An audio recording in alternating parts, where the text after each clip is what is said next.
For over 60 years, a really dark rumor has haunted Hollywood. It's a story that links two of its absolute biggest stars in this web of tragedy and blame. It's a myth that just won't die, and today, we're going to put it on trial. So let's just get right to it. The big question that's fueled so much gossip for decades: was Marilyn Monroe actually responsible for Clark Gable's fatal heart attack right after they filmed their last movie together? We're going to step into a hypothetical courtroom and really see if that accusation could have ever held up. So the story basically goes like this. Monroe's behavior on the set of the Misfits was notoriously difficult. We're talking chronic lateness, emotional turmoil, the whole shebang. And the claim is that all of this created so much stress that it literally killed the king of Hollywood. It's a simple, dramatic, and just a devastating accusation. But, Hollywood lore is one thing. A court of law, that is a completely different world. So what would have happened if Clark Gable's family had actually decided to take legal action? Let's explore the two ways this could have gone down: a civil lawsuit and a far more extreme criminal charge. Okay, first up, let's look at the most plausible route: a civil lawsuit.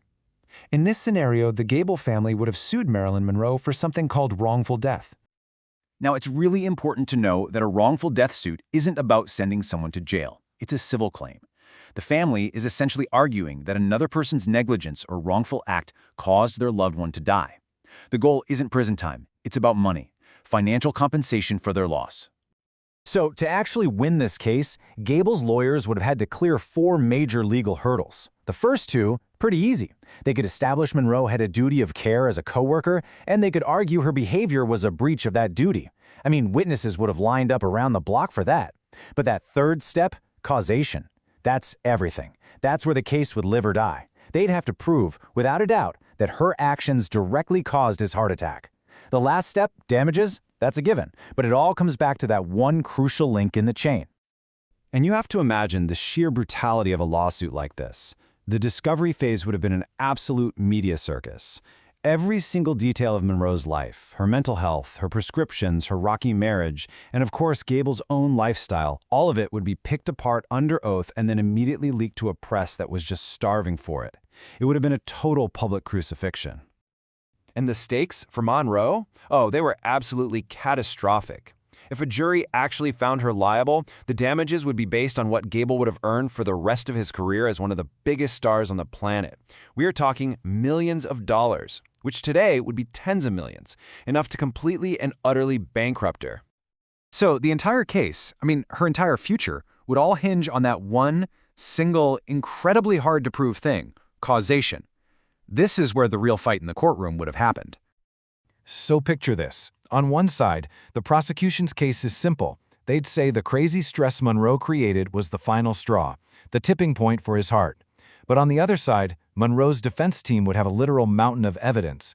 They'd point to Gable's decades of chain smoking, the heavy drinking, the crash dieting, and most importantly, a pre-existing heart condition that he already had.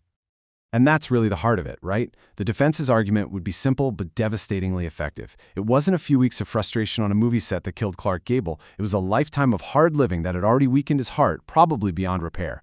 Legally and medically, that's almost certainly where the responsibility would lie. Okay, but let's push this even further. What if this wasn't just about money? Let's dive into the absolute worst-case scenario, as improbable as it is: a criminal charge of involuntary manslaughter. Now, to get a criminal conviction, a prosecutor can't just prove negligence. Oh no, they'd have to prove criminal negligence, and believe me, that is a whole different beast. It means her behavior had to be so reckless, so outrageous, that it showed a conscious disregard for human life. Can you imagine trying to prove that being late to a film set, no matter how frustrating it is the same as criminally disregarding someone's life? The legal bar is just so incredibly high, it's almost impossible to even imagine a prosecutor trying to clear it, let alone actually succeeding. But in this absolute nightmare hypothetical, if she were, somehow, against all odds convicted, the consequences would be life-shattering. She would have faced real prison time, up to 4 years in a California state prison. It would have branded her a felon and completely destroyed her life and her legacy forever. So after running through all these hypotheticals, it's pretty clear that any court case against her would have almost certainly failed. And that brings us out of legal theory and back to the sad reality of what actually happened. The truth is, Clark Gable's death wasn't some simple story with a clear villain. It was a complex medical tragedy, a perfect storm with so many contributing factors. His lifelong habits, his untreated heart condition, his insistence on doing his own really strenuous stunts in the desert heat, and yeah, a toxic on-set environment that everyone, not just Monroe, was a part of. So why did the rumor stick to her so badly? Honestly, because it's easy. The accusation against Monroe gave people a simple, dramatic story. It gave them one person to blame for a really complicated and painful event. And that's often a lot more comforting than facing the messy, uncomfortable truth. When it comes right down to it, Marilyn Monroe wasn't a perpetrator. She was a convenient scapegoat. The blame, which was born from grief and then amplified by all the Hollywood gossip, it just became another heavy burden placed on a woman who was already struggling under an unbelievable amount of pressure. And this whole thing leaves us with one last thought. The story of Monroe and Gable isn't just about Hollywood. It's about us and our need for simple answers when we're faced with tragedy. And it really begs the question, doesn't it?